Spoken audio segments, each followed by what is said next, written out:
وَلِكُلِّ أُمَّةٍ جَعَلْنَا مَنْسَكًا لِيَذْكُرُوا اسْمَ اللَّهِ عَلَى مَا رَزَقَهُم مِّن بَهِيمَةِ الْأَنْعَامِ فَإِلَٰهُكُمْ إِلَٰهٌ وَاحِدٌ فَلَهُ أَسْلِمُوا وَبَشِّرِ الْمُخْبِتِينَ الَّذِينَ إِذَا ذُكِرَ اللَّهُ وَجِلَتْ قُلُوبُهُمْ وَالصَّابِرِينَ عَلَى مَا أَصَابَهُمْ وَالْمُقِيمِ الصَّلَاةِ وَمِمَّا رَزَقْنَاهُمْ يُنْفِقُونَ۔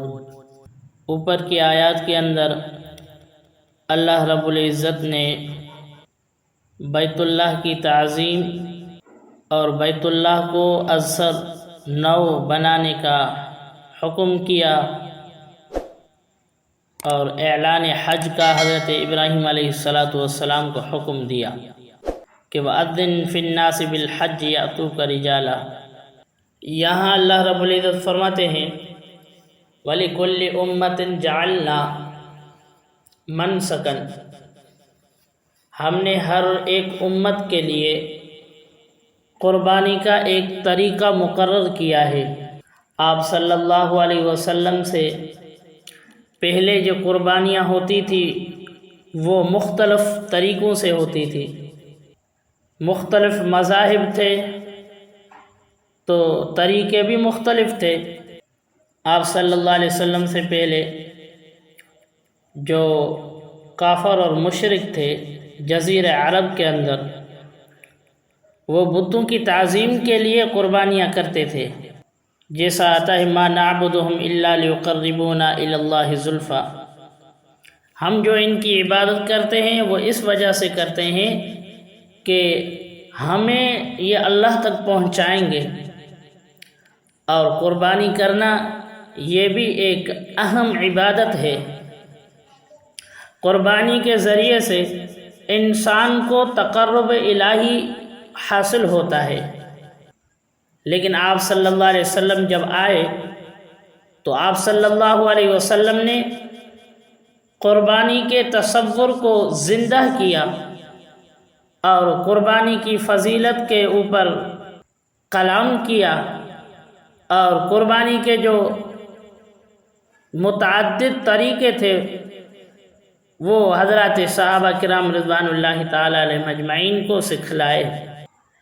آپ صلی اللہ علیہ وسلم آئے اور آپ صلی اللہ علیہ وسلم نے یہ فرمایا کہ قربانی فقط اللہ رب العزت کی ہونی چاہیے، یعنی اللہ کے علاوہ کسی کی قربانی جائز نہیں ہے۔ وما احل به لغیر اللہ، جو بندہ اللہ کے علاوہ کسی اور کے نام پر قربانی کرتا ہے تو وہ حرام ہے۔ بہرحال فرمائے کہ وَلِكُلِّ أُمَّةٍ جَعَلْنَا مَنْسَكًا، ہم نے ہر ایک امت کے لیے قربانی کا ایک طریقہ مقرر کیا ہے۔ لِيَذْكُرَ اسْمَ اللَّهِ عَلَى مَا رَزَقَهُم مِّن بَهِيمَةِ الْأَنْعَامِ، طریقہ ہم نے مقرر کیا ہے تاکہ اللہ رب العزت کا نام لیا جائے ان چوپایوں کے اوپر جن کو اللہ رب العزت نے ان کے حوالے کیا ہے، ان کو دے دیا ہے۔ اب جو قربانی ہے وہ فقط بہیمۃ الانعام کی ہوگی۔ بہیمۃ الانعام دوسری جگہ پر اللہ رب العزت نے اس کی وضاحت فرمائی ہے۔ مثال کے طور پر گائے ہیں، اونٹ ہے اور بکری ہے، یہ چار جانور جو ہیں انہی کی قربانی ہے۔ اور اسی طرح جو جنگلی جانور وغیرہ ہیں ان کی قربانی جائز نہیں ہے۔ ان جانوروں کے اندر اللہ رب العزت نے انسان کی خدمت کا جذبہ رکھا ہے، اور یہ جانور انسان کے سامنے عاجز اور انکساری کے ساتھ رہتے ہیں۔ زیادہ بحث کرنا نہیں چاہتا اس پر، لیکن ایک مثال آپ کو دے دوں کہ 100 اونٹوں کو نکیل لگی ہوئی ہو اور ایک دوسرے کے پیچھے یعنی لائن کے اندر ہوں، ایک چھوٹے بچے کو آپ جو ہے نا وہ اس کی مہار پکڑوائیں تو سارے کے سارے اونٹ اس کے پیچھے آئیں گے۔ تو یہ اللہ رب العزت نے ان کے اندر یعنی خدمت کا ایک جذبہ ان کے اندر رکھ دیا ہے۔ علی ما رزقہم من بہیمۃ الانعام، یعنی یہ جو چاروں قسم کے جانور ہیں ان کے علاوہ اور جانوروں کی قربانی نہیں ہوگی۔